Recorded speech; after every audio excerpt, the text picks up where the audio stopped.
दोस्तों, ये कोई ब्लाइंड फेथ नहीं है। इसे आपको ध्यान से सुनना होगा, एनालाइज करके डाउट क्लियर करके समझना होगा, और अगर आप पर ये लागू होता है तो उसे अमल करना होगा, और आप देखेंगे कि आपके काफ़ी हद तक प्रॉब्लम सॉल्व हो जाएंगे। नमस्कार दोस्तों, मैं हूँ रंजन साहू। आज हम एस्ट्रोलॉजी के बारे में बात करते हैं। एस्ट्रोलॉजी वेदा का हिस्सा है, उसे वेदांग कहते हैं, लेकिन आज के इस युग में, आज के इस तारीख में वो वेदांग का पूरा हिस्सा मौजूद नहीं है किसी के पास भी। तो इसी वजह से एस्ट्रोलॉजी क्या होता है कि कभी करेक्ट आ जाता है, कभी कभी नहीं आता है, ज़्यादातर अक्सर नहीं आता है, कभी एक आध बार करेक्ट आ जाता है। और जो जितने सारे एस्ट्रोलॉजर हैं उनकी एक मोडस ऑपरेंडी होती है कि वो बार बार उसी चीज़ को करते हैं कि अगर उनका प्रिडिक्शन सही हुआ तो उस न्यूज़ को वो इतना फैलाएंगे कि आपको लगने लगेगा कि अरे ये तो एस्ट्रोलॉजी पे पहले से मालूम था। लेकिन एक बात बताइए, अगर वो इतने पॉपुलर एस्ट्रोलॉजर है तो उनके पास कितने सारे कस्टमर्स जाते होंगे, कितने सारे लोग जाते होंगे, तो उन सारों का रिपोर्ट भी तो एक जैसा आना चाहिए ना, है ना। लेकिन वो दावे में कहते हैं कि एस्ट्रोलॉजी एक साइंस है। मान लेते हैं, थोड़ी देर के लिए हम मान लेते हैं कि एस्ट्रोलॉजी साइंस है। तो जिस तरह से साइंस का एक्सपेरिमेंट करते समय लगभग रिपोर्ट जो है उसका एक्यूरेट आता है, 19-20 आता है, एक्यूरेट आता है ना। तो उसी तरह से अगर हम एस्ट्रोलॉजी को साइंस मानकर एक्सपेरिमेंट करते हैं तो क्या उसका रिपोर्ट भी सम आएगा। जैसे कि अगर हम ब्लड रिपोर्ट करते हैं, 3 अलग अलग लेबोरेटरी में करते हैं, तीनों अलग अलग शहर में कर सकते हैं, या एक ही शहर में 3 अलग लेबोरेटरी में करते हैं, तो उसका जो रिपोर्ट है वो 19-20 आएगा। मानते हैं ना इस चीज़ को। या हम सोनोग्राफी करें या हम सीटी स्कैन करें तो उसका जो रिपोर्ट है वो लगभग 19-20 का ही फर्क होगा, उसमें लगभग सेम आएगा। लेकिन एस्ट्रोलॉजर के पास, अगर हम 3 एस्ट्रोलॉजर के पास अपनी कुंडली लेकर जाते हैं तो क्या वो रिपोर्ट एक जैसा आएगा, 19-20 आएगा, या 15-20 आएगा, या 10-20 आएगा? बहुत मुश्किल है दोस्तों, बहुत मुश्किल है। और उनकी मोडस ऑपरेंडी यही है कि जब एस्ट्रोलॉजी उनका प्रिडिक्शन सही आता है तो उस न्यूज़ को फैलाते हैं, और जब नहीं आता तो उसे दबा कर रख देते हैं, है ना।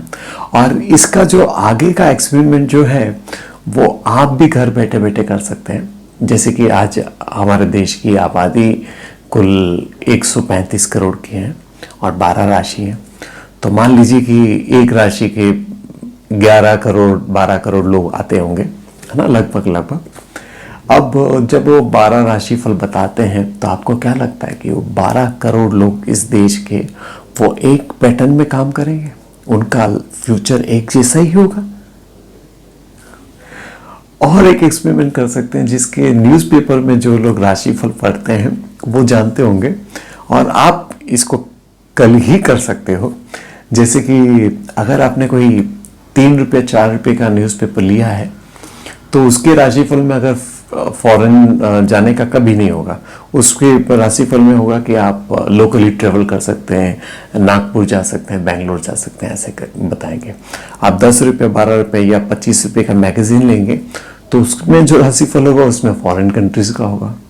और शायद किसी ने ये ध्यान नहीं दिया, मैं अभी कुछ दिनों पहले ही पढ़ रहा था, जब ये कोरोना काल में फ्लाइट्स बंद थे और कहीं पे आना जाना लगभग बंद था सबका, तो उस समय में भी कुछ राशिफल में ये दिखा रहा था कि तुम्हें फॉरेन जाने का योग्य है।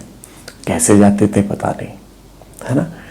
और इसकी खासियत ये है कि मॉडर्न उसको आपको समझाने के लिए बोल देंगे साइंस है, और पुराने ज़माने से हैं, वैदिक कालों में है। लेकिन वैदिक कालों में भी अगर आप देखेंगे या महाभारत के ज़माने की बात करेंगे तो गांधारी जो थी, धृतराष्ट्र की पत्नी, जो अपने आँखों में पट्टी बांधकर पति के साथ घुमा करती थी, उसे किसी एस्ट्रोलॉजर ने कहा था, उनके पिताजी को कहा था, राजा थे, गांधार के राजा थे, तो उनको कहा गया था कि आप क्या कीजिए कि गांधारी के राशि में ग्रह में कुछ आपत्ति है, तो आप एक काम कीजिए, उसको एक बकरे से शादी करवाइए पहले, और बाद में फिर उसका बलि चढ़ा दीजिए।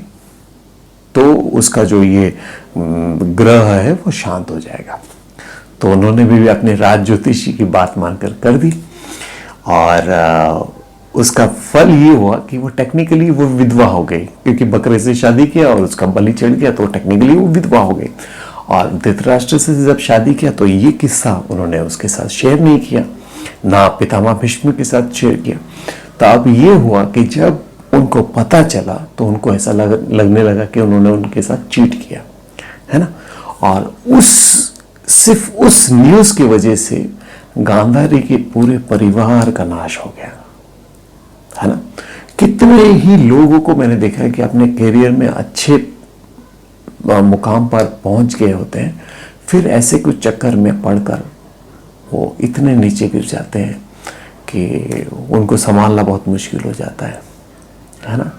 तो उसे एस्ट्रोलॉजी को अगर आप ले रहे हैं तो एंटरटेनमेंट की तरह लीजिए, खाने में नमक की तरह लीजिए। मैं तो यही बोलूँगा कि आप उस पर इतना विश्वास करिए मत कि आपका भविष्य अंधकार में बीते या किसी और के कठपुतली की तरह नाचने से अच्छा बीते।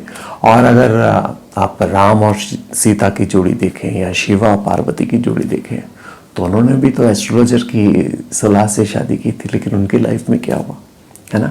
आज हम भी जब किसी की शादी होती है तो एस्ट्रोलॉजर से बात करते हैं, तो क्या कभी झगड़े नहीं होते, क्या कभी डिवोर्स नहीं होता, है ना। तो इस पे थोड़ा सा आप अपना एनालाइज कीजिएगा।